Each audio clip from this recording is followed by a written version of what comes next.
আন্তর্জাতিক ফুটবলে নতুন ইতিহাস লিখলেন কিলিয়ান এমবাপ্পে। অলিভার জিরুদকে টপকে ফ্রান্সের ইতিহাসের সর্বোচ্চ গোলদাতা এখন তিনি। নিউ জার্সিতে এমবাপ্পের জোড়া গোলে সেনেগালকে ৩-১ ব্যবধানে হারিয়েছে সাবেক বিশ্ব চ্যাম্পিয়নরা। একই সাথে ফিফা বিশ্বকাপে সর্বোচ্চ গোলের রেকর্ডের আরও কাছে পৌঁছে গেছেন এই ফরাসি ফরোয়ার্ড। ম্যাচের প্রথমার্ধে সেনেগালের গোছানো ফুটবলের সামনে এলোমেলো ছিল ফ্রান্স, তবে দ্বিতীয়ার্ধে খোলস ছেড়ে বের হয় ফরাসি আক্রমণ ভাগ। ম্যাচের ৬৬ মিনিটে ডেডলক ভাঙেন এমবাপ্পে। অলিসের চমৎকার থ্রু পাস থেকে কোনাকুনি শটে এর ২ মিনিট পরেই সেনেগালের ইসমাইলা সার জালে বল পাঠালেও অফসাইডের কারণে তা বাতিল হয়।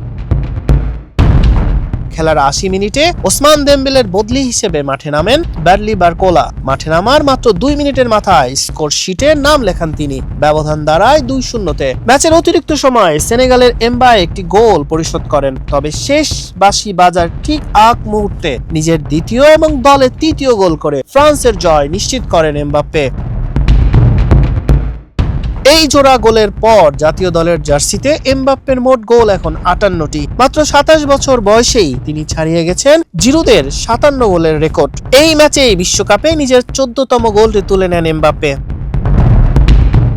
বিশ্বমঞ্চে সর্বোচ্চ গোলের তালিকায় তিনি এখন যৌথভাবে জার্মান কিংবদন্তি গার্ড মুলারের পাশে আছেন। তার সামনে আছে কেবল ১৫ গোল নিয়ে ব্রাজিলের রোনালদো এবং ১৬ গোল নিয়ে মিরোস্লাভ ক্লোসা এবং আর্জেন্টিনার লিওনেল মেসি। আগামী ২২ জুন বিশ্বকাপে ফ্রান্সের প্রতিপক্ষ ইরাক।